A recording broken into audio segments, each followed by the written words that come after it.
চাঁদের পাহাড় পর্ব 4-এর খানিকটা আমি বুঝিয়ে দিয়েছিলাম। আজকে বোঝাবো ডিয়েগো আলভারেজের কথা।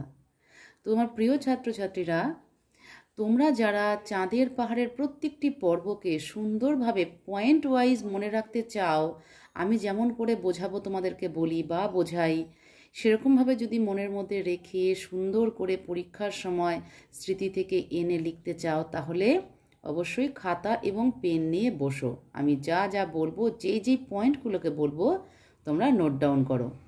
আর ভিডিওর শেষে যদি তোমাদের মনে হয় যে আমার ভিডিওটি অত্যন্ত হেল্পফুল, তোমাদের উপকারে লাগছে, তাহলে অবশ্যই আমার চ্যানেলটিকে সাবস্ক্রাইব করো। কেমন? তাহলে চলে আসি পড়ায়। ভিডিওটা একটু বড় হবে, কিন্তু আমি জানি তোমাদের একটু বোর লাগবে না। তোমরা মন দিয়ে শুনবে, দেখো, তোমাদের যথেষ্ট ভালো লাগবে। দেখো এখানে কি বলছে, ইয়াং ম্যান, তোমার বয়স কত হবে? এইটুকু পড়বার সময়তেই আমরা বুঝতে পারছি যে আলভারেজ বলছে শঙ্করকে। আমরা এই চার পর্বেই এই লেখাটার আগে আমরা দেখেছি যে ডিয়েগো আলভারেজের সঙ্গে শঙ্করের পরিচয় হয়েছে এবং শঙ্করকে সে একটা ঘটনা বলছে, রোমহর্ষক এক কাহিনী, তার নিজের জীবনের ঘটনা বলছে। এবং সেটাই এই 4 পর্বের এই ডিয়েগো আলভারেজের কথাতে শুধু এইটুকুনিকেই তুলে ধরা হয়েছে, আলভারেজের একটা কাহিনী বা ঘটনা। শঙ্কর যখন তার মায়ের কোলে শিশু, প্রায় 22 বছর আগেকার কথা, এটা আলভারেজ বলছে শঙ্করকে। 1888 কি 89 সালের দিকে আলভারেজ কেপ কলোনির উত্তরে পাহাড় জঙ্গলের মধ্যে সোনার খনির সন্ধানে বেরিয়েছিলেন। তাহলে আমরা দেখতে পাচ্ছি যে আলভারেজের কথাতে আলভারেজ শঙ্করের সাথে পরিচয়ের 22 বছর আগে আলভারেজের জীবনে যেটা ঘটেছিল, সেই রিক্টার্সভেল পর্বতমালায় গিয়েছিল সোনা এবং হীরের খনি সন্ধান করতে, সেই ঘটনাটা আলভারেজ এখন বলবে। এটা 1 নম্বর পয়েন্ট। আমি পয়েন্ট বলতে বলতে যাব, তোমরা লিখবে। তখন বয়স ছিল কম, দুনিয়ার কোনো বিপদকেই বিপদ বলে গ্রাহ্য করতাম না। তাহলে অসম সাহসী একজন বীর ছিল এই আলভারেজ। বুলাওয়ে শহর থেকে জিনিসপত্র কিনে একাই রওনা হলাম, এটা একটা পয়েন্ট। খুব ভালো করে দেখো, বুলাওয়েকে আন্ডারলাইন করো বা লিখে নাও। বুলাওয়ে শহর থেকে জিনিসপত্র কিনে একাই রওনা হলাম। তাহলে আলভারেজ ছিলেন একা, হ্যাঁ। আর কোন শহর থেকে জিনিসপত্র কিনেছিল? না, বুলাওয়ে শহর থেকে। সঙ্গে কি ছিল? সঙ্গে ছিল কেবলমাত্র 2টি গাধা আর জিনিসপত্র বইবার জন্য। কি জিনিসপত্র ছিল? সেখানে ছিল তার তাঁবু, তার কিছু শুকনো খাদ্য যেগুলো তার অভিযানের সময় দরকার হবে, আর কিছু ওষুধপত্র, আর টর্চ, ব্যাটারি, এইসব যা লাগে একটা অভিযানে যেতে গেলে। তাই এখানে একটা পয়েন্ট আছে, জাম্বেজি নদী পার হয়ে চলেছি, পথ ও দেশ সম্পূর্ণ অজ্ঞাত, ছোট ছোট পাহাড়, ঘাস, মাঝে মাঝে কাফিরদের বস্তি। তাহলে কি দেখতে পাচ্ছে আলভারেজ? প্রথম যে এখানে আমরা 4টে নদীর নাম পাবো এই পর্বটাতে। প্রথম নদী হচ্ছে জাম্বেজি নদী। এই নদীটা পার হয়ে সে চলেছে তার সম্পূর্ণ অজানা একটা পথ, মাঝে মাঝে কাফিরদের বস্তি। কাফিরদের বস্তিটা কি? কাফির হচ্ছে ওখানকার আদিবাসী। তাদের বস্তি থেকে থেকে পড়ছে, সেগুলোকে অতিক্রম করে করে সে চলেছে।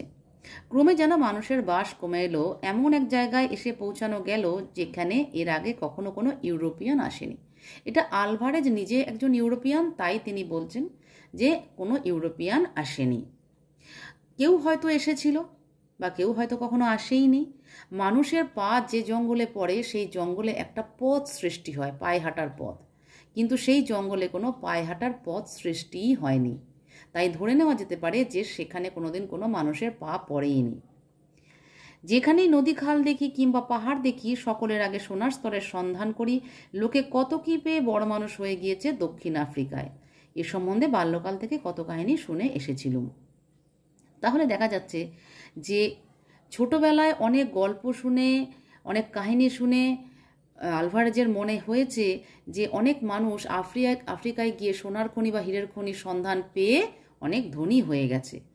তাই তিনিও কিন্তু গিয়েছিলেন ওই ধনী হওয়ার আশায়, কিন্তু বৃথাই 2 বছর ধরে নানা স্থান ঘুরে বেড়ালুম। তার মানে 2 বছর ধরে আলভারেজ কিন্তু বৃথা ঘুরে বেরিয়েছে, কোনো ফল হয়নি, শুধুই কষ্ট আর কষ্ট। সেদিন একটা হরিণ শিকার করেছি, এটা একটা পয়েন্ট। সেদিন বলে কিন্তু নির্দিষ্ট কোনো দিন না, যে কোনো একটা দিন। এই যে 2 বছর ধরে তিনি ঘুরছেন, তার মধ্যে যে কোনো একটা দিন, হয়তো সেটা খুব প্রথম দিকে, 2 বছরের প্রথম দিকের কথাই বলা হচ্ছে। একটা হরিণ শিকার করেছে সকালের দিকে, তাঁবু খাটিয়ে মাংস রান্না করে শুয়ে পড়লুম দুপুরবেলা। কেন দুপুরবেলা শুয়ে পড়লো? কারণ 115 ডিগ্রি থেকে 130 ডিগ্রি পর্যন্ত উত্তাপ হয় গ্রীষ্মকালে, ভয়ঙ্কর উত্তাপ। আমাদের এখানে যেখানে 40 থেকে 42 হলে পরে দাবদাহ শুরু হয়, ওখানে কিন্তু 115 থেকে 130 ভয়ঙ্কর উত্তাপ হয় শুধু গ্রীষ্মকালে। বিশ্রামের পর আলভারেজ বন্দুক পরিষ্কার করছিলেন। এদিক ওদিক কোথাও খুঁজে মাছিটা পাওয়া গেল না। মাছিটা কি? দেখো, মাছি না থাকলে রাইফেলের তাগ ঠিক করা যায় না। তাগ মানে কিন্তু হচ্ছে নিশানা, তাগ মানে নিশানা। তার মানে এই মাছি জিনিসটা কি বলে দিই, বন্দুক বা রাইফেলেরই বলবো, রাইফেলের একটা জায়গা আছে, সেখানে ওই মাছি জিনিসটা থাকে, ওটাকে মাছি বলে যে যন্ত্রটাকে, সেটায় দৃষ্টি রেখে নিশানা ঠিক করতে হয়। কোথায় নিশানা ঠিক করতে হয়? না, যেখানে লক্ষ্য ভেদ করবে সেই লক্ষ্যে নিশানা ঠিক করতে হয়, ওই মাছি বা ওই ছোট্ট বস্তুটার ওপর চোখের দৃষ্টিকে নিক্ষেপ করে। বুঝে গেল? আচ্ছা, মাছি না থাকলে রাইফেলের তাক ঠিক করা যায় না। কাছেই একটা পাথরের ঢিবি, তার গায়ে সাদা সাদা কি একটা কঠিন পদার্থ চোখে পড়ল। ঢিবিটার গায়ে জিনিসটা নানা স্থানে আছে, বেছে বেছে তারই একটি দানা সংগ্রহ করে ঘষে মেজে নিয়ে আপাতত সেটাকেই মাছি বানিয়ে রাইফেলের নলের আগায় বসিয়ে নিলাম। তাহলে মাছিটা কোথায় থাকে? রাইফেলের যে নলটা থাকে, যেখান দিয়ে গুলিটা ছুটে বেরোবে, সেই নলের আগায়, সেইখানটায় কিন্তু দৃষ্টিকে নিক্ষেপ করে নিশানাকে ঠিক করতে হয়, তবে গিয়ে লক্ষ্যভেদ করা যেতে পারে। কোথায় তাঁবু ফেলেছিলাম সে কথা ক্রমেই ভুলে গিয়েছি। তার মানে ওই যে সাদা জিনিসটা একটা ইম্পর্টেন্ট জিনিস, এটা কিন্তু তোমাদের একটা পয়েন্ট। সাদা জিনিসটা একটা ইম্পর্টেন্ট জিনিস। যেখানে সাদা জিনিসটা পেয়েছিল সেটা একটা রূপোর খনি, বা রূপোর খনির একটা ওখানে পাওয়া যাবে সেরকম সম্ভাবনাময় একটা স্থান। সে ওখান থেকে তাঁবু তুলে নিয়ে যাওয়ার পর কিন্তু আর ঠিক করতে পারেনি যে তাঁবুটা সে কোথায় ফেলেছিল। দিন 15 পরে একজন ইংরেজের সঙ্গে সাক্ষাৎ হলো। এটা একটা ইম্পর্টেন্ট লাইন দিয়েগো আলভারেজের কথায়, এই লাইনটা একটা ইম্পর্টেন্ট লাইন। দিন 15 পরে একজন ইংরেজের সঙ্গে সাক্ষাৎ হলো। এই ইংরেজের নাম হচ্ছে জিম কার্টার। সেও একজন সোনা সন্ধানী, হীরক সন্ধানী, এবং তার সঙ্গে দেখা হলো এবং পরস্পরকে দেখে অত্যন্ত খুশি হলো। কারণ ওই ধরনের পাহাড় পর্বতের অঞ্চলে একা ঘুরে বেড়ানো শুধু যন্ত্রণাই নয়, কষ্ট সহ্য যে করছে শুধু সেটাই নয়, ভয়ঙ্কর। একা একা থাকা মানে একটা ভয়ঙ্কর বিপদের সম্মুখীন হতে হয় সব সময়।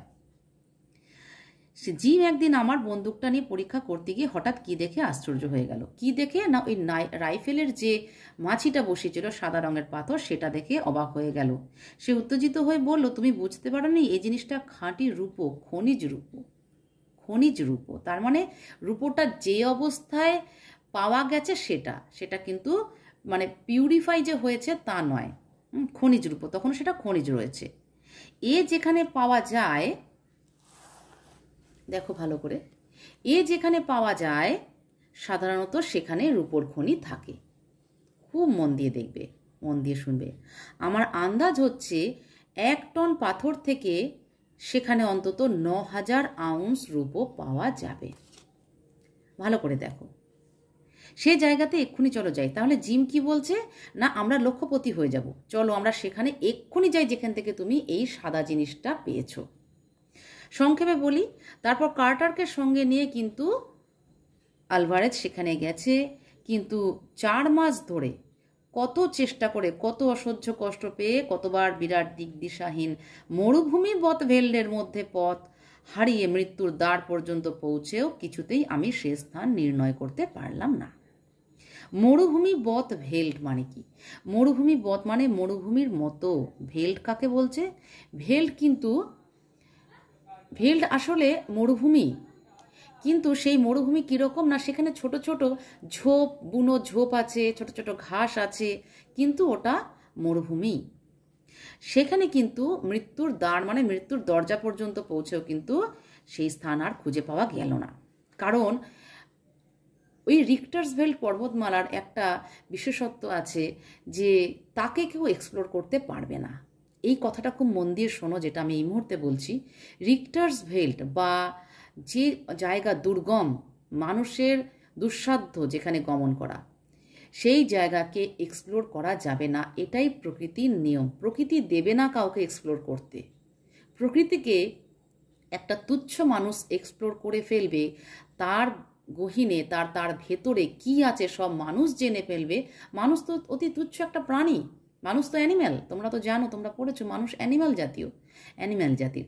তাহলে সেই মানুষ, প্রকৃতি এত বিরাট প্রকৃতি, তাকে কোনো মানুষ এক্সপ্লোর করে ফেলবে, এটা প্রকৃতি কিছুতেই মেনে নিতে পারে না। তাই প্রকৃতি নিজেকে গোলক ধাঁধা বানিয়ে রাখে, যে একবার তুমি যে স্থান দেখেছো বা সন্ধান পেয়েছো কোনো কিছু, সেই স্থান তুমি দ্বিতীয়বার আর খুঁজে পাবে না। এটা শুধু এই গল্প উপন্যাস নয়, তোমরা যে কোনো উপন্যাস পড়ো, যে কোনো বই পড়ো, যে কোনো কাহিনী পড়ো, সব জায়গাতে তোমরা এটাই দেখতে পাবে। এটা কখনোই সম্ভব নয়। আফ্রিকার এখনো বেশিরভাগ জায়গা মানুষ এক্সপ্লোর করতেই পারেনি। তারপরে দেখো, এখানে আমরা আরেকটা নদীর নাম পাবো।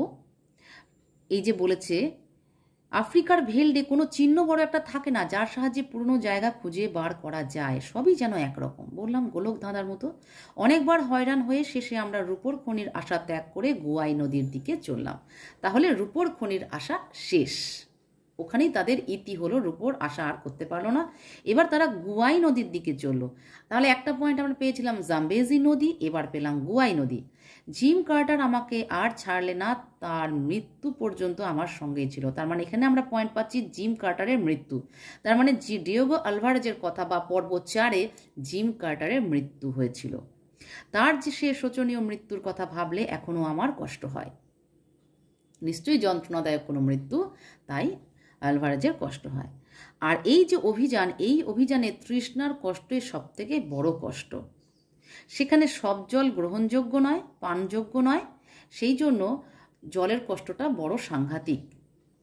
তারা তখন কি করলো, ওই নদীপথ ধরে চলবে স্থির করা গেল। বনের জন্তু শিকার করে খাচ্ছে, মাঝে মাঝে কাফির বস্তি পাচ্ছে, মানে বিক্ষিপ্তভাবে কিছু কাফির বা আদিবাসীদের বস্তি ছড়িয়ে ছিটিয়ে রয়েছে। থেকে থেকে সেখান থেকে মাঝে মাঝে ওরা কি করছে, মিষ্টি আলু, মুরগি প্রভৃতি সংগ্রহ করছে। একবার অরেঞ্জ নদী পার হয়ে প্রায় 50 মাইল দূরবর্তী একটি কাফির বস্তিতে আশ্রয় নিয়েছি। তাহলে অরেঞ্জ নদী একটা পেলাম, এই নিয়ে 3 নম্বর নদী, জাম্বেজি নদী, গুয়াই নদী, অরেঞ্জ নদী। অরেঞ্জ নদী থেকে 50 মাইল দূরবর্তী একটা কাফির বস্তি, এই লাইনটাকে আন্ডারলাইন করবে। অরেঞ্জ নদী থেকে 50 মাইল দূরবর্তী একটা কাফির বস্তি। সেখানে তারা কি দেখতে পেল, 5-6 বছরের একটি ছোট্ট উলঙ্গ মেয়ে মাটিতে পড়ে গড়াগড়ি দিচ্ছে। উলঙ্গ মানে হচ্ছে পোশাক তার শরীরে নেই, তার পেটে ভয়ানক ব্যথা। সবাই ভাবছে তাকে দানব বা ভূতে পেয়েছে, কিন্তু তা নয়। আলভারেজ তারা যেহেতু সভ্য দেশ থেকে এসেছে, তারা অনেক কিছু জানে, তারা বিজ্ঞান সম্বন্ধে জানে, তাই তারা জানতে পারলো যে ওই বাচ্চাটা কোনো ফল ফেলে খেয়েছিল, শুধু ফল না, ফলের বীজ খেয়ে ফেলেছিল, এবং সেটা অত্যন্ত বেশি পরিমাণে খেয়ে ফেলেছিল। তার থেকেই তাদের পেট ব্যথা। হোমিওপ্যাথির ওষুধ দিতে সেই পেট ব্যথা তার কমে যায়, অর্থাৎ কাফিরদের দৃষ্টিতে তার ভূত ছেড়ে যায় বাচ্চাটার মাথা থেকে বা শরীর থেকে।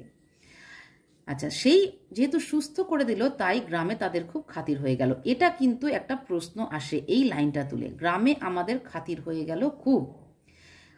কাদের খাতির হয়ে গেল, তারা কারা, তাদের পরিচয় কি, কাদের কাছে খাতির হয়ে গেল, তারা তাদেরকে কি বলেছিল, ইত্যাদি ইত্যাদি প্রশ্ন এখান থেকে আসতে পারে। 15 দিন আমরা সেখানে গ্রামের সর্দারের অতিথি হয়ে রইলাম। তাহলে সেই কাফির বস্তিতে তারা কতদিন ছিল, 15 দিন ছিল। এটা একটা পয়েন্ট। কি এই পয়েন্টগুলোর মাধ্যমে তোমরা পর্বকে মনে রাখবে, আমার শুধু এটাই বলা। বিদায় নেবার সময় কাফির সর্দার বললে, তোমরা সাদা পাথর খুব ভালোবাসো না, বেশ খেলবার জিনিস, নেবে সাদা পাথর, দাঁড়াও দেখাচ্ছি। এই বলে সেই কাফির সর্দার একটা বড় সাদা পাথর তাদের হাতে দিল, অনেকটা ডুমুরের ফলের সাইজ। ডুমুর ফল তোমরা দেখেছো, এটা খাদ্য, আমরা সেটা খাই। সেই ডুমুর ফলের মতো দেখতে বা ডুমুর ফলের মতো সাইজের একটা সাদা পাথর, সেটা আসলে পালিশ না করা একটা হীরের টুকরো, যেটা খনি থেকে বার করা হয়েছে উইদাউট পালিশ। কাফির সর্দার বলল যে জিম আর আলভারেজ কিন্তু চমকে উঠলো, তারা তো এইসব সন্ধান করতেই এসেছে, অথচ এটা তারা পেয়ে গেল। আর সেই হিরেটা কাফির সর্দার তাদেরকে দিয়েও দিল, কারণ কাফিরদের কাছে সেটা একেবারেই মূল্যহীন। কাফির সর্দার বললে, এটা তোমরা নিয়ে যাও, ওই যে দূরের বড় পাহাড় দেখছো ধোঁয়া ধোঁয়া, এখান থেকে হেঁটে গেলে একটা চাঁদের মধ্যে ওখানে পৌঁছে যাবে। একটা চাঁদের মধ্যে মানে কি? একটা চাঁদের মধ্যে হচ্ছে এক পূর্ণিমা থেকে আর এক পূর্ণিমা। একটা চাঁদ বলতে পূর্ণ চাঁদ বা পূর্ণিমা চাঁদকে ওরা বোঝায়। ওরা তখনও ক্যালেন্ডার সম্বন্ধে কিছু জানে না, ওরা শুধুমাত্র এই চাঁদ সূর্য দিয়েই হিসেব করতে জানে। কেমন?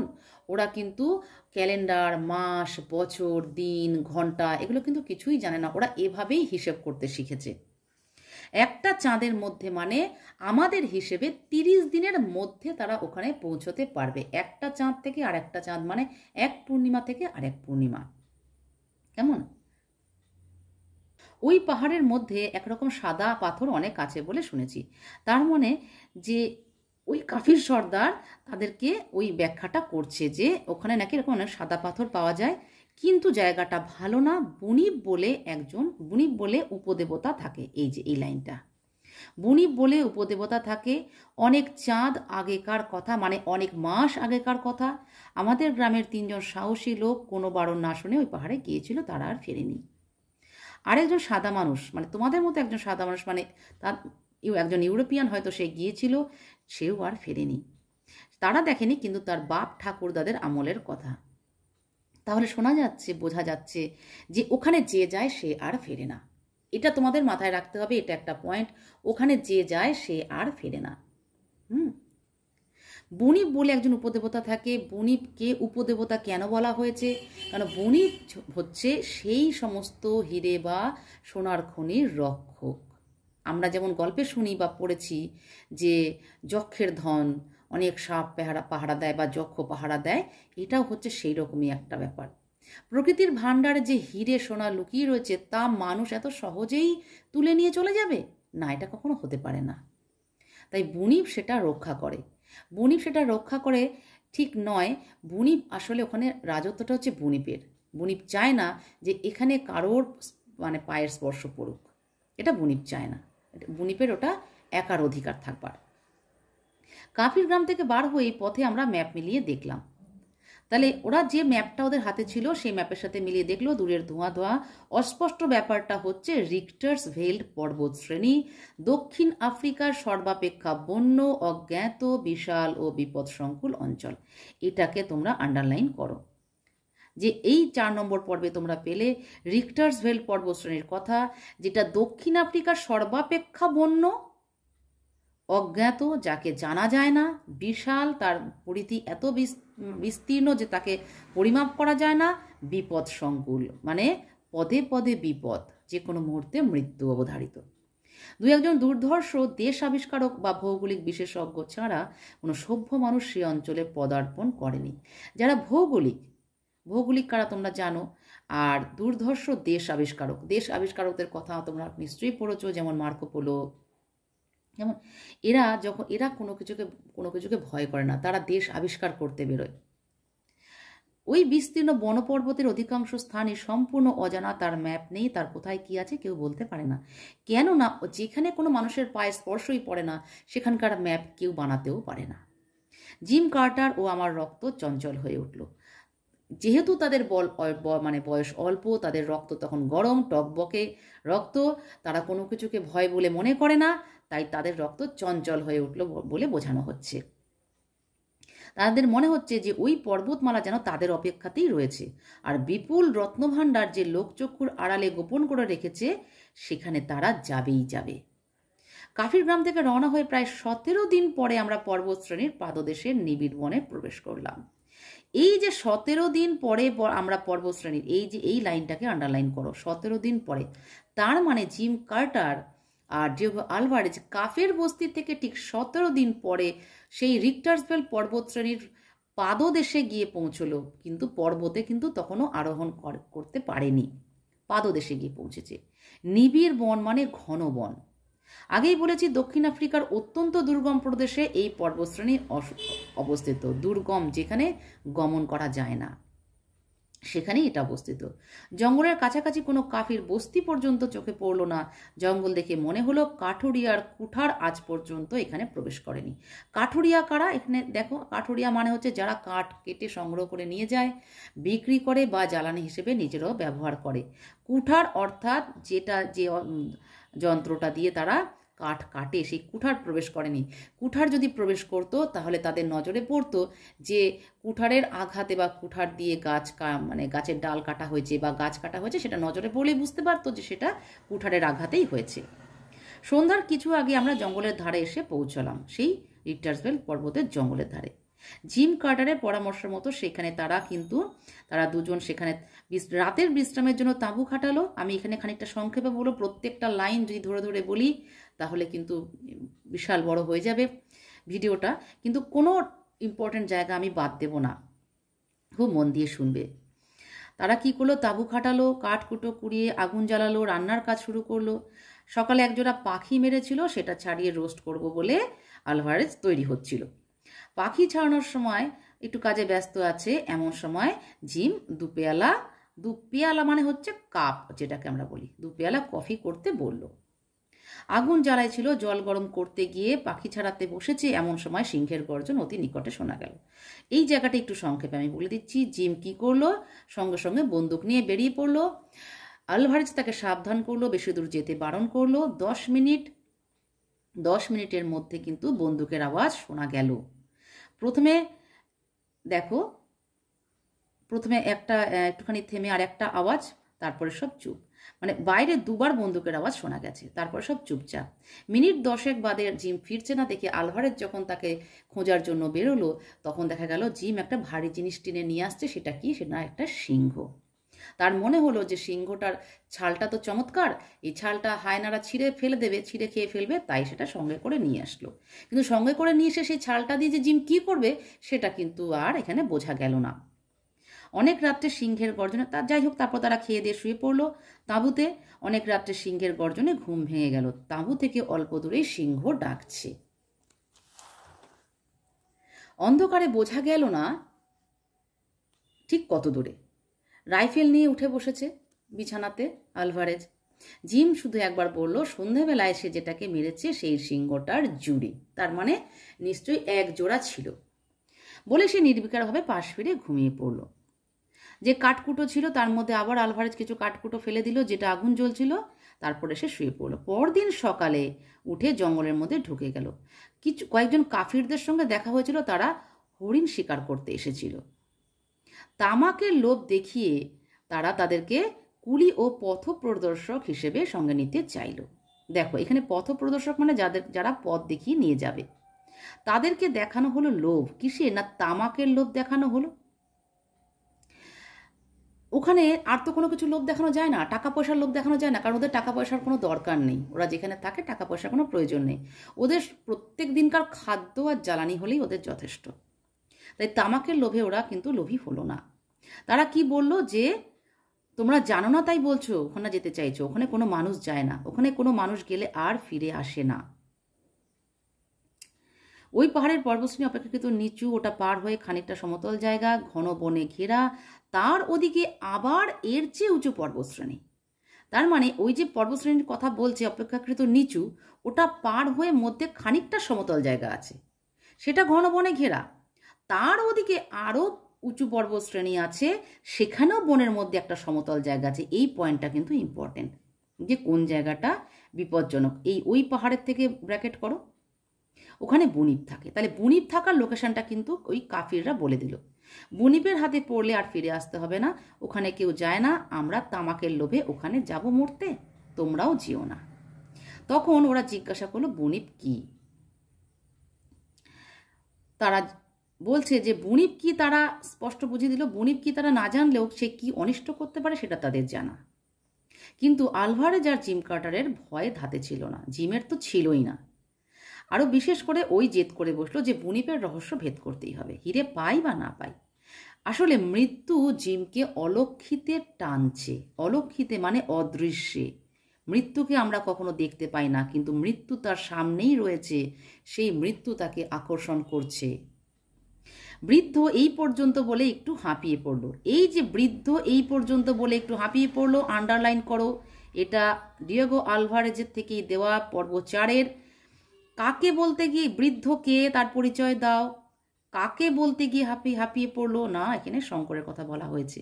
কি বলতে গিয়ে হাঁপিয়ে পড়লো, সে কি কাহিনী শোনালো, ইত্যাদি ইত্যাদি প্রশ্ন এটা থেকে হতে পারে। শঙ্করের মনে তখন অত্যন্ত কৌতূহল হয়েছে, কারণ সে এরকম ধরনের ঘটনা আগে কখনো শোনেইনি। বলছে, মুমূর্ষু ডিয়েগো আলভারেজের জীর্ণ পরিচ্ছদ মানে পোশাক, জীর্ণ মানে যা মলিন হয়ে গেছে, প্রায় ছেঁড়া ছেঁড়া ভাব, ও শিরাবহুল হাতের দিকে চেয়ে তার পাকা ভুরু জোড়ার নিচেকার ইস্পাতের মতো নীল দীপ্তিশীল চোখ দুটোর দিকে চেয়ে শঙ্করের মন শ্রদ্ধায় ভালোবাসায় ভরে উঠল। এখান থেকে কিন্তু প্রশ্ন আসে। শঙ্করের মন শ্রদ্ধায় ভালোবাসায় ভরে উঠল। শঙ্কর কে, কার প্রতি শ্রদ্ধায় ভালোবাসায় তার মন ভরে উঠল, তার পরিচয় দাও। কেন তার মন শ্রদ্ধায় ভালোবাসায় ভরে উঠল, ইত্যাদি। সত্যিকার মানুষ বটে একজন। আলভারেজ বলল, আর এক গ্লাস জল। তার মানে এতক্ষণ আলভারেজ এই কাহিনীটা শঙ্করকে বলছিল, বলতে বলতে সে হাঁফিয়ে পড়েছে, তাই আর এক গ্লাস জল চাইল। জল পান করে বৃদ্ধ আবার বলতে শুরু করলো। এখানে তাকে বৃদ্ধ কেন বলা হয়েছে, কারণ শঙ্করকে সে জিজ্ঞাসা করেছে তোমার বয়স কত হবে, 22। আজ থেকে 22 বছর আগেকার কথা।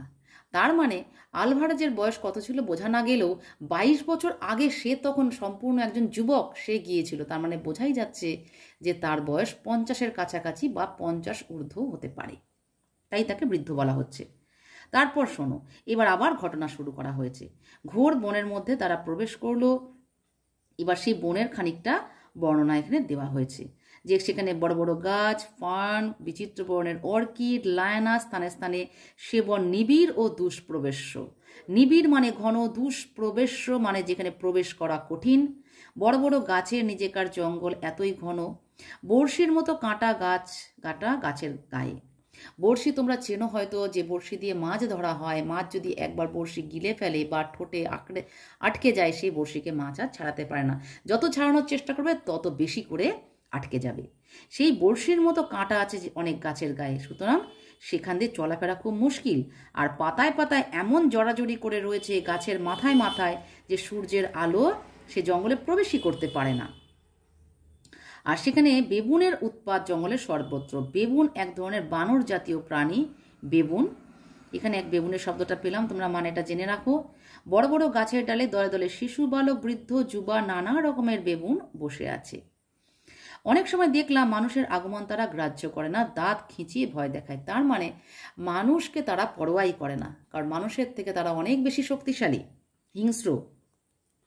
দুই একটা বুড়ো সর্দার বেবুন সত্যি হিংস্র প্রকৃতির, হাতে বন্দুক না থাকলে তারা অনায়াসেই আমাদের আক্রমণ করত। জিম কার্টার বললে, আমাদের খাদ্যের অন্তত অভাব হবে না এই জঙ্গলে। কেন জিম এ কথা বলেছিল? কেননা এত বেবুন, ওরা বেবুন ধরবে, মারবে, পোড়াবে আর খাবে। 7-8 দিন সেই নিবিড় জঙ্গলে কাটলো। এই যে দিনগুলো বলছে না, এই দিনগুলো খুব ইম্পর্টেন্ট। যে তারা কতদিনে পৌঁছেছিল, তারা 17 দিন বাদে পর্বতের পাদদেশে পৌঁছেছিল। তারপর থেকে প্রত্যেকটা দিনকে তোমরা আন্ডারলাইন করবে, যে কোথায় কত দিন তারা কাটাচ্ছে। এইভাবেই পর্বগুলোকে তোমরা মনে রাখতে পারবে, কারণ এত বড় উপন্যাসের কোথা থেকে একটা প্রশ্ন তুলে তোমাদের দিয়ে দেবে তোমরা কিন্তু জানো না। কিছু কমন কোশ্চেন আছে যেগুলো তোমরা সবসময় পাবে, বা আমিও তোমাদের নোটসের আকারে দেব। সেই প্রশ্নগুলো হচ্ছে কমন প্রশ্ন, প্রত্যেক বছরের জন্য সেগুলো ইম্পর্টেন্ট, প্রত্যেক বছর সেগুলো গুরুত্বপূর্ণ। তোমাদের জন্য কিন্তু আলাদা করে যে এই বছরের এটা ইম্পর্টেন্ট, আগামী বছরে এটা ইম্পর্টেন্ট, এটা কিন্তু হয় না। তোমাদের নিচু ক্লাসের জন্য কিন্তু সবই ইম্পর্টেন্ট। গত বছর এসেছে, তাই এই বছরও সেটা রিপিট হতেই পারে। তাই এই দিনগুলোকে তোমরা সবসময় আন্ডারলাইন করবে, যে কোথায় কত দিন। এই দিন দেখে তোমরা মনে রাখতে পারবে যে কোনটা কোন পর্ব। আমি তোমাদের বলেছিলাম যে পয়েন্ট বলে দেব। জিম কার্টার ঠিকই বলেছিল, প্রতিদিন একটা করে বেবুন আমাদের খাদ্য যোগান দিতে দেহপাত করত। দেহপাত মানে মৃত্যুবরণ করত। উঁচু পাহাড়টা থেকে জঙ্গলের নানা স্থানে ছোট বড় ঝর্ণা নেমে এসেছে, সুতরাং জলের অভাবও ঘটল না। একবার কিন্তু এতে বিপদও ঘটেছিল। কি? একটা ঝর্ণার ধারে দুপুরবেলা এসে আগুন জেলে বেবুনের দাপনা ঝলসাবার ব্যবস্থা করছি, সেই সময় কি হলো, জিমের কিন্তু খুব তৃষ্ণা পেল। সে জল হয়তো কোথা থেকে খেয়েছে, কিন্তু হঠাৎ তার বমি শুরু হলো, প্রচণ্ড পেট ব্যথা। কিন্তু আলভারেজ যেহেতু ওষুধ সঙ্গে ছিল এবং তার জানা ছিল যে এই ধরনের ঝর্ণার জল কিন্তু সবসময় পানের যোগ্য নয়, কারণ সেই জলে খনিজ আর্সেনিক মেশানো থাকে। এই আর্সেনিক তোমরা এই শব্দটার সঙ্গে পরিচিত আমার মনে হয়, কারণ এটা আমাদের এই সমস্ত লোকালয়তেও অনেক জায়গায় আছে যেখানে জলে আর্সেনিক পাওয়া যায়। এই আর্সেনিক এক ভয়ঙ্কর বিষ, মানুষের শরীরে নানান রকমের ক্ষত সৃষ্টি করে। ওপর পাহাড়ের আর্সেনিকের স্তর ধুয়ে ঝর্ণা নেমে আসছে নিশ্চয়ই। হোমিওপ্যাথির ওষুধ দিয়ে, প্রতিষেধক ওষুধ দিয়ে জিমকে সুস্থ করে তুলল। বনের মধ্যে কেবল এক বেবুন, মাঝে মাঝে দুই একটা বিষধর সাপ ছাড়া অন্য কোনো বন্যজন্তুর সঙ্গে সাক্ষাৎ হয়নি।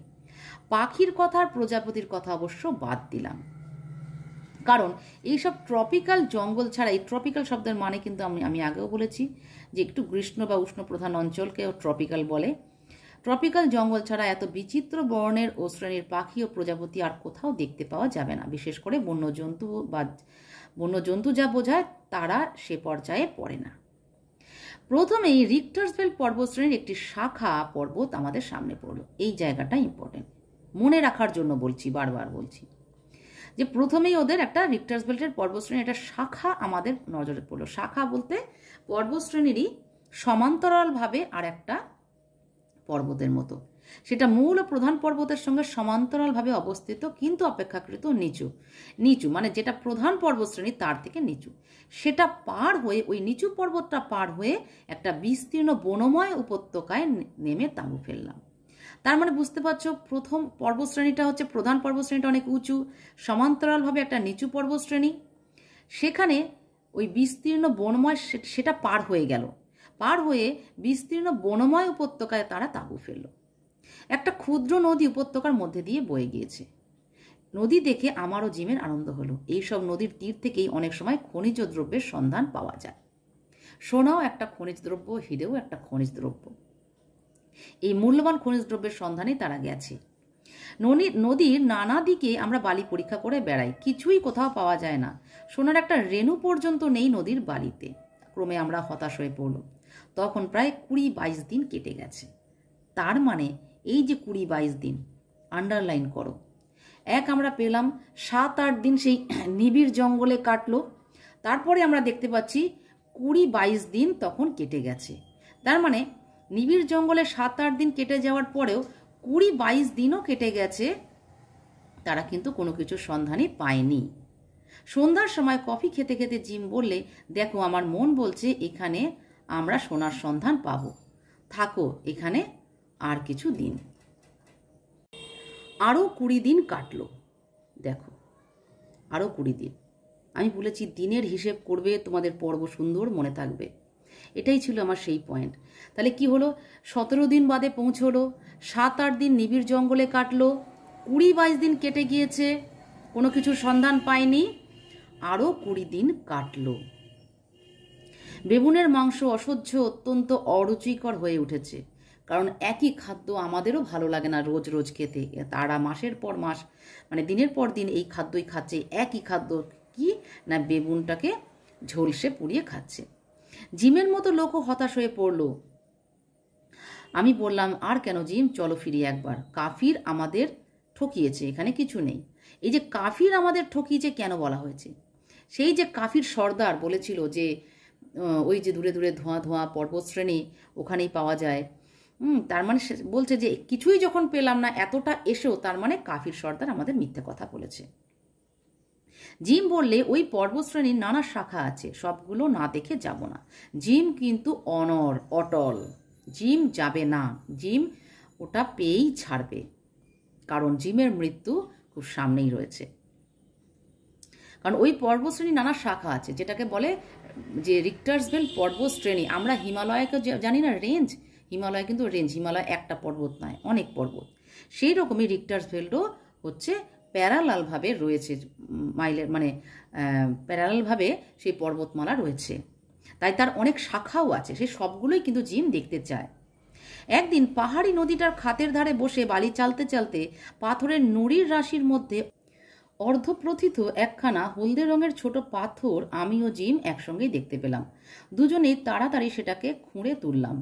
আমাদের মুখ আনন্দে ও বিস্ময়ে উজ্জ্বল হয়ে উঠল। জিম বলল, ডিয়েগো, পরিশ্রম এতদিনের সার্থক হলো। চিনেছ তো? এই জায়গাটা ব্র্যাকেট করো, এই জায়গাটা তোমাদের মনে রাখতে সাহায্য করবে যে এটা পর্ব 4 থেকে রয়েছে। অর্ধপ্রথিত মানে অর্ধেকটা ওই বালির মধ্যে গেঁথে রয়েছে আর অর্ধেকটা বেরিয়ে রয়েছে, সেটাকে ওরা খুঁড়ে তুলল। আমিও বুঝেছিলাম, বললাম হ্যাঁ, কিন্তু নদীর স্রোতে ভেসে আসা জিনিসটা, খনির অস্তিত্ব নেই এখানে। তার মানে জিনিসটা নদীর স্রোতে ভেসে এসেছে, ওখানে কোনো খনি নেই, খনিটা রয়েছে আরও অনেক দূরে। পাথরখানা দক্ষিণ আফ্রিকার বিখ্যাত হলদে রঙের হীরের চাঁদ। অবশ্য খুব আনন্দের কোনো কারণ ছিল না, কারণ এতে মাত্র এটাই প্রমাণ হয় এই বিশাল পর্বতশ্রেণীর কোনো অজ্ঞাত দুর্গম অঞ্চলে হলদে হীরের খনি আছে। তার মানে এই হলদে হীরের খনি থেকে ওরা বুঝতে পারলো যে এটা এমন কিছু বিশাল ব্যাপার নয়, এখানে তো হীরের খনি আছেই, সেখান থেকেই নদী স্রোতে ভেসে এসেছে, একটা স্তরের একটা টুকরো ভেসে এসেছে। সে মূল খনি খুঁজে বার করা অমানসিক পরিশ্রম, ধৈর্য ও সাহস সাপেক্ষ। তার মানে ওই বিশাল রিক্টার্সভেল পর্বতশ্রেণীর কোথা থেকে ওই সামান্য একটা হীরের টুকরো ভেসে এসেছে নদীর স্রোতে, সেটা কিন্তু খুঁজে বার করা মুখের কথা নয়। যেমন যেমন সহ্য করতে হবে, মানসিক পরিশ্রম করতে হবে, ধৈর্য ধরতে হবে, আর সর্বোপরি সাহস থাকতে হবে। সে পরিশ্রম, সাহস ও ধৈর্যের অভাব আমাদের ঘটতো না, কিন্তু যে দৈত্য ওই রহস্যময় পর্বতের অমূল্য হীরক খনির প্রহরী, সে সম্পূর্ণ অপ্রত্যাশিতভাবে আমাদের বাধা দিলে। ইম্পর্টেন্ট একটা লাইন। দেখো, তাদের কিন্তু পরিশ্রম করার শক্তি আছে, সাহস আছে, ধৈর্য আছে, কোনো কিছুরই অভাব ছিল না, কিন্তু ও যে দৈত্য, ওই যে কার কথা বলা হয়েছে, বুনি, ওই রহস্যময় বন পর্বতের ওই পর্বতমালাকে রহস্যময় বলা হয়েছে কেন আমি বলেছি, যে তাকে জানা, তাকে চেনা, এটা এই তুচ্ছ মানুষের পক্ষে সম্ভব নয়, প্রকৃতি এটা করতে দেবে না। সেই বনপর্বতের অমূল্য হীরক খনির প্রহরী, যে হীরক মানে হীরকের ভাণ্ডার সেই পর্বতের কোনো এক গোপন স্থানে লুকোনো অবস্থায় রয়েছে, সেটাকে কোনো মানুষ নিয়ে যেতে পারবে না। তাই প্রকৃতির সৃষ্টি বুনিপ সেই হীরের খনিকে পাহারা দিচ্ছে। সে সম্পূর্ণ অপ্রত্যাশিতভাবে আমাদের বাধা দিল। অপ্রত্যাশিতভাবে মানে যা আশা করা হয়নি, ওরা ভাবতে পারেনি। একদিন আমরা বনের মধ্যে একটা, এই জায়গাটা খুব গুরুত্বপূর্ণ একটা জায়গা, এই জায়গা থেকে আমি ব্র্যাকেট করছি, তোমরা দেখো। একদিন আমরা বনের মধ্যে একটা পরিষ্কার জায়গার মধ্যে বসে সন্ধ্যার দিকে বিশ্রাম করছি। মনে পড়ে সেই কাফিররা যারা এসেছিল হরিণ শিকার করতে, তারা কিন্তু বলেছিল যে মূল পর্বতশ্রেণী যেটা, সেটা অনেক উঁচু, তার আগে যে ছোট্ট যে অপেক্ষাকৃত নিচু পর্বতশ্রেণী, সেটা পার হলে একটা ছোট নিচু সমতল জায়গা আছে, সেটা পার হয়ে তার ওপারে গেলে আরও উঁচু পর্বতশ্রেণীর মধ্যে আরেকটা সমতল জায়গা আছে। ওরা কিন্তু সেই সমতল জায়গায় চলে এসেছে। সেই সমতল জায়গায় ওরা এসে একদিন সন্ধ্যের সময় বিশ্রাম করছে। হঠাৎ তারা দেখতে পায় যে একটা তাল গাছের গুড়িটার কাছে ঘন ঝোপ, কিন্তু তাল গাছটা অস্বাভাবিকভাবে নড়ছে, যেমন ঝড় উঠলে নড়ে, কিন্তু কোথাও কোনো ঝড় নেই। জিম কিন্তু মানে অত্যুৎসাহী, ওর উৎসাহ ওর অনেক বেশি আলভারেজের থেকেও। সে সঙ্গে সঙ্গে পরীক্ষা করার জন্য বন্দুকটা নিয়ে সেই ঝোপের মধ্যে প্রবেশ করলো। এই দেখো, এখানে বলেছে সে ওর মধ্যে ঢুকবার অল্পক্ষণ পরেই আমি একটা আর্তনাদ শুনতে পেয়ে রাইফেল নিয়ে ছুটে গেলাম। ঝোপের মধ্যে ঢুকে দেখি জিম রক্তাক্ত দেহে বনের মধ্যে পড়ে রয়েছে। কয়েক সেকেন্ড মাত্র কোনো ভীষণ বলবান জন্তুতে তার মুখের সামনে থেকে বুক পর্যন্ত ধারালো নখ দিয়ে চিরে ফেঁড়ে ফেলেছে, যেমন পুরনো বালিশ ফেঁড়ে তুলো বার করে তেমনি। তাহলে ওই কাজটা করতে কয়েকটা সেকেন্ড লেগেছে। কয়েক সেকেন্ডের মধ্যে সেই ভীষণ বলবান জন্তুটা মুখের সামনে থেকে বুক পর্যন্ত নখ দিয়ে চিরে ফেলেছে। জিম শুধু দুটো শব্দ বলতে পেরেছিল, সাক্ষাৎ শয়তান, মূর্তিমান শয়তান। এর বেশি কিছু বলতে পারেনি, শুধু হাতের ইশারায় বলেছে পালাও পালাও। তারপরে জিম মারা গেল। আলভারেজ তখন পরীক্ষা করে দেখছে যে তাল গাছের গায়ে একটা শক্ত চোঁচ লেগে আছে। চোঁচ অর্থাৎ আঁশ। কোনো কিছু, যেমন কোনো কিছুর গায়ে আঁশ থাকলে সেটা যদি কোনো কিছুতে গা ঘষে, তেমনটা আঁশ সেই গাছটার গায়ে লেগে রয়েছে। কোনো ভীষণ বলবান জানোয়ার তাল গাছের গায়ে গা ঘষছিল, গাছটা ওরকম নড়ছিল সেই জন্যে। জন্তুটার কোনো পাত্তা সে পেল না। জিমের দেহ ফাঁকা জায়গায় বার করে রাইফেল নিয়ে ঝোপের ওপারে গেল। সেখানে গিয়ে দেখে মাটির ওপরে জন্তুর পায়ের চিহ্ন, পায়ের মোটে 3টে আঙ্গুলের ছাপ সেই মাটির ওপর। কিছু দূর গেলাম, পাহাড় পায়ের চিহ্ন অনুসরণ করে জঙ্গলের মধ্যে কিছু দূর গিয়ে একটা গুহার মুখে পদচিহ্নটা ঢুকে গেল। তাহলে ওই গুহাটা একটা রহস্যময় গুহা, যেখানে ওই বুনিপ নামে প্রাণীটা থাকে, দৈত্যটা থাকে। প্রবেশপথের কাছে শুকনো বালির ওপর ওই অজ্ঞাত ভয়ঙ্কর জানোয়ারটার বড় বড় 3 আঙুলের থাবার দাগ রয়েছে। সেটা দেখে বুঝতে পারলো যে প্রাণীটার পায়ে 3টে আঙুল। তখন অন্ধকার হয়ে এসেছে, জনহীন অরণ্যভূমি, পর্বত বেষ্টিত অজ্ঞাত উপত্যকায় একা দাঁড়িয়ে আমি এক অজ্ঞাততর ভীষণ বলবান জন্তুর অনুসরণ করছি। এই লাইনগুলো তোমাদের মনে রাখতে সাহায্য করবে। এটা পর্ব 4। আমি যে লাইন, যে পয়েন্ট, যে জায়গাগুলো ব্র্যাকেট করছি, তোমরা সেগুলোকে অবশ্যই গুরুত্ব দিয়ে দেখবে। সেই জনহীন অরণ্যভূমি একটা পয়েন্ট, পর্বত বেষ্টিত অজ্ঞাত উপত্যকা, কারণ সে এমন একটা জায়গায় পৌঁছে গেছে চারিদিকে পাহাড়, পর্বত বেষ্টিত মানে পর্বত দিয়ে বেষ্টন করা রয়েছে, ঘিরে রয়েছে। সেই অজ্ঞাততর ভীষণ বলবান জন্তুকে সে অনুসরণ করছে। ডাইনে চেয়ে দেখি প্রায়ান্ধকার, মানে প্রায় অন্ধকার, পুরো অন্ধকার নয়, প্রায়ান্ধকার সন্ধ্যায় সুউচ্চ ব্যাসাল্টের দেয়াল। ব্যাসাল্ট এক ধরনের রক, তোমরা জিওগ্রাফিতে পেয়েছো নিশ্চয়ই ব্যাসাল্ট কথাটা। খাড়া উঠেছে প্রায় 4000 ফুট। এই লাইনটা, এই জায়গাটা 4000 ফুট উঠেছে। তাহলে এই যে প্রায়ান্ধকার সন্ধ্যার সময় সে কি দেখতে পাচ্ছে? সুউচ্চ মানে অনেক উঁচু ব্যাসাল্টের খাড়া দেওয়াল উঠেছে প্রায় 4000 ফুট। আলভারেজ কিন্তু মনে মনেই হিসেব করে নিয়েছে উচ্চতা দেখে যে সেটা 4000 ফুট হতে পারে। বনে বনে নিবিড়, খুব উঁচুতে পর্বতের বাঁশ বনের মাথায় সামান্য যেন একটু রাঙা রোদ, কিংবা হয়তো আমার চোখের ভুল, অনন্ত আকাশের আভা পড়ে থাকবে। তাহলে ওই জনহীন অরণ্যভূমিতে পর্বত বেষ্টিত অজ্ঞাত উপত্যকায় সে দাঁড়িয়ে কি দেখছে? যে তার পাশে দেখছে যে 4000 ফুট উচ্চতার ব্যাসাল্টের দেয়াল। আর দেখছে যেন রাঙা রোদ, আসলে সেটা রাঙা রোদ নয়, কোনো একটা কিছুর আকাশের আভা, সন্ধ্যের সময় যেমন আভা হয় সেরকম। ভাবলাম এর সময় গুহার মধ্যে ঢোকা বা এখানে দাঁড়িয়ে থাকা বিবেচনার কাজ হবে না। বিবেচনার কাজ হবে না কারণ সে সম্পূর্ণ একা, জিম নেই, জিমের মৃত্যু হয়েছে। আর ওই সম্পূর্ণ অজ্ঞাত জায়গায়, কোনো একটা জায়গায় ঢুকে, কোনো একটা গুহার মধ্যে ঢোকা মানে মূর্খের মতো কাজ করা। জিমের দেহ নিয়ে তাঁবুতে ফিরে এলো, সারা রাত তার মৃতদেহ নিয়ে আগুন জেলে রাইফেল তৈরি রেখে বসে রইল। পরদিন জিমকে সমাধিস্থ করে আবার ওই জানোয়ারটার খোঁজে বের হলাম। এটা একটা ইম্পর্টেন্ট লাইন, ব্র্যাকেট করো। কিন্তু মুশকিল এই যে সে গুহা অনেক খুঁজেও কিছুতেই বার করতে পারলুম না। ভেরি ভেরি ইম্পর্টেন্ট একটা লাইন। আমি বারবার যেটা বলছি যে জিমের মৃতদেহটা পরিষ্কার জায়গায় আনলো, একটা গুহার কাছে গিয়ে দেখলো যে গুহায় প্রাণীটার পায়ের ছাপ তার গুহার ভিতর ঢুকে গেছে। পরের দিনই সেই গুহা আর খুঁজে পেল না আলভারেজ। এটা একটা আশ্চর্য ব্যাপার। এটা কি সম্ভব? হ্যাঁ, এটা সম্ভব। ওই যে আমি বারবার এক কথা বলছি যে প্রকৃতি চায় না তাকে তুচ্ছ মানুষ এক্সপ্লোর করুক। ওরকম অনেক গুহা আছে পর্বতে নানা জায়গায়। সন্ধ্যার অন্ধকারে কোন গুহা দেখেছিলাম কে জানে। সঙ্গীহীন অবস্থায় সেই মহাদুর্গম রিক্টার্সভেল্ড পর্বতশ্রেণীর বনের মধ্যে থাকা চলে না, কারণ আলভারেজ সম্পূর্ণ একা নিঃসঙ্গ হয়ে গেছে। মহাদুর্গম, শুধু দুর্গম নয়, মহাদুর্গম রিক্টার্সভেল্ড পর্বতশ্রেণীর মধ্যে থাকা চলে না। 15 দিন হেঁটে সেই কাফির বস্তিতে পৌঁছলাম। ভালো করে দেখো, 15 দিন হেঁটে, তার মানে দিনের হিসেব দিয়ে তোমরা বুঝে নেবে যে কোথায় কতদিন তারা ছিল।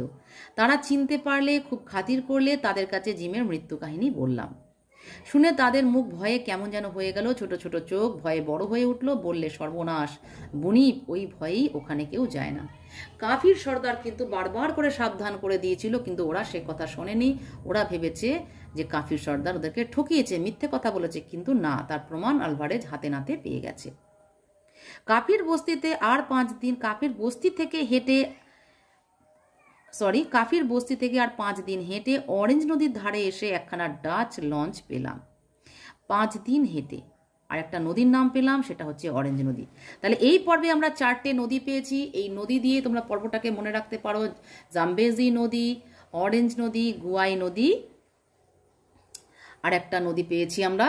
বিবেচনার কাজ হবে না কারণ সে সম্পূর্ণ একা, জিম নেই, জিমের মৃত্যু হয়েছে।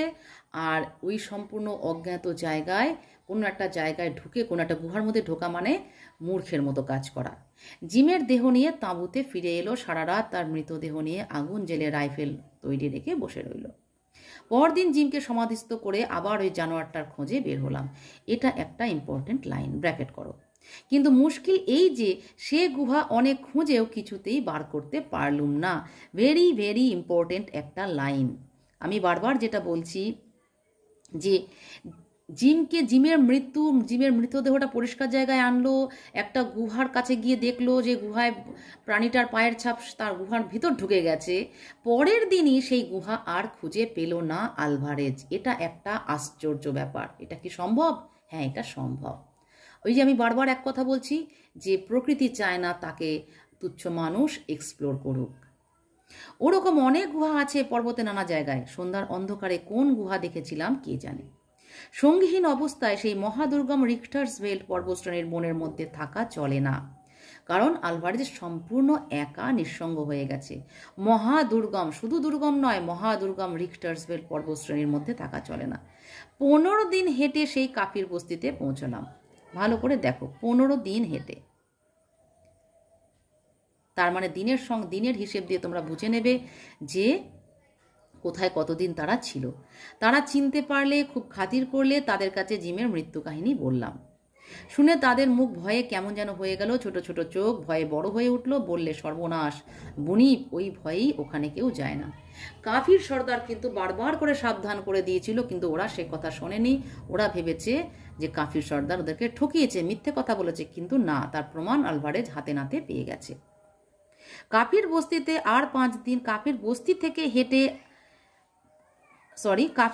থেকে আর 5 দিন হেঁটে অরেঞ্জ নদীর ধারে এসে একখানা ডাচ লঞ্চ পেলাম। 5 দিন হেঁটে আর একটা নদীর নাম পেলাম, সেটা হচ্ছে অরেঞ্জ নদী। তাহলে এই পর্বে আমরা 4টে নদী পেয়েছি। এই নদী দিয়ে তোমরা পর্বটাকে মনে রাখতে পারো: জাম্বেজি নদী, অরেঞ্জ নদী, গুয়াই নদী, আর একটা নদী পেয়েছি আমরা, আর একটা নদী হচ্ছে ওয়াই নদী। দেখো এখানে আমি আন্ডারলাইন করে রেখেছি ওয়াই নদী। আমি আর কখনো রিক্টার্সভেল পর্বতের দিকে যেতে পারিনি। এই লাইনটাকে আন্ডারলাইন এবং ব্র্যাকেট করো। আমি আর কখনো রিক্টার্সভেল পর্বতের দিকে যেতে পারিনি। কে বলেছিল, কাকে বলেছিল, যে বলেছিল তার পরিচয়, কেন সে যেতে পারেনি, সেখানে কি ঘটেছিল তার সাথে, ইত্যাদি ইত্যাদি অনেক প্রশ্ন এটা থেকে হতে পারে। এটা একটা ইম্পর্টেন্ট লাইন, এখান থেকে প্রশ্ন হয়। চেষ্টা করেছিলাম অনেক, কিন্তু বুয়োর যুদ্ধ এসে পড়লো, যুদ্ধে গেলাম। বুয়োর যুদ্ধের সময় সে সেই যুদ্ধে যোগ দেয়। আহত হয়ে প্রিটোরিয়ার হাসপাতালে অনেক দিন ছিল। তারপর সেরে উঠে একটা কমলা লেবুর বাগানে কাজ পেয়ে সেখানেই এতদিন ছিল। বছর 4-5 শান্ত জীবনযাপন করবার পরে ভালো লাগলো না। তার মানে সেই কমলালেবুর বাগানে সে 4-5 বছর শান্ত জীবনযাপন করেছিল, কিন্তু আর ভালো লাগলো না, তাই আবার বার হয়েছিলাম। কেন তার ভালো লাগলো না? কারণ সেটা তার নেচার নয়। তার নেচার হচ্ছে ভবঘুরে, তার নেচার হচ্ছে অভিযান করা, তার নেচার হচ্ছে অজানাকে জানা। কিন্তু বয়স হয়ে গিয়েছে অনেক, ইয়াং ম্যান, এবার আমার চলা বোধ হয় ফুরবে। এই ম্যাপখানা তুমি রাখো বলে আলভারেজ শঙ্করের হাতে একটা ম্যাপ দিচ্ছে। এতে রিক্টার্সভেল পর্বত ও যে নদীতে আমরা হিরে পেয়েছিলাম মোটামুটিভাবে আঁকা আছে। খুব স্পষ্টভাবে আঁকা নয়, মোটামুটিভাবে। সাহস থাকে সেখানে যেও, বড় মানুষ হবে। বুয়োর যুদ্ধের পর ওই অঞ্চলে ওয়াই নদীর ধারে 2-1টা ছোট বড় হীরের খনি বেরিয়েছে, কিন্তু আমরা যেখানে হিরে পেয়েছিলাম তার সন্ধান কেউ জানে না, যেও তুমি। তার মানে এখানে দেখা যাচ্ছে যে বুয়োর যুদ্ধের পর ওই অঞ্চলে ওয়াই নদীর ধারে 2-1টা ছোট বড় হীরের খনি কিন্তু বেরিয়েছে। এই যে ওয়াই নদীটা, যে বুয়োর যুদ্ধের পরে ওই অঞ্চলে বলতে যেখান থেকে যে রিক্টার্সভেল পর্বতমালায় তারা গিয়েছিল জিম এবং আলভারেজ, তার কাছাকাছি ওয়াই নদীর ধারে 2-1টা ছোট বড় হীরের খনি বেরিয়েছে। হয়তো কেউ গিয়েছিল, তারা খুঁজে পেয়েছে, কিন্তু আমরা যেখানে হিরে পেয়েছিলাম তার সন্ধান কেউ জানে না। তার মানে যে নদীটা থেকে আলভারেজ ও জিম কার্টার একটা হলুদ হিরে পেয়েছিল খুঁজে, সেই নদীর সন্ধান কিন্তু কেউ জানে না। জানলে পরে সেটাও কিন্তু জানা যেত, সকলে সেটা জানতে পারতো, তার ম্যাপটাও তৈরি হতো। ডিয়েগো আলভারেজ গল্প শেষ করে আবার অবসন্নভাবে বালিশের গায়ে ভর দিয়ে শুয়ে পড়ল। এতক্ষণ ধরে গল্প পড়ে আলভারেজ ক্লান্ত। সে অবসন্ন ক্লান্ত হয়ে আবার বালিশে ভর দিয়ে শুয়ে পড়ল। এই পর্যন্ত ছিল 4 পর্ব। কেমন? 4 পর্বকে মনে রাখার জন্য আমি অনেক পয়েন্ট বলেছি, অনেক রকম তথ্য দিয়েছি, অনেক রকম ক্লু দিয়েছি। আশা করি তোমাদের কোনো অসুবিধে হবে না। তাহলে এই পর্ব আমার এই পর্যন্তই, আজকের ভিডিও আমার এই পর্যন্তই। আমি নেক্সট ভিডিওতে নিয়ে আসবো এই পর্বের প্রশ্ন ও উত্তর। আজকের ভিডিও এই পর্যন্তই। তোমরা সকলে ভালো থেকো।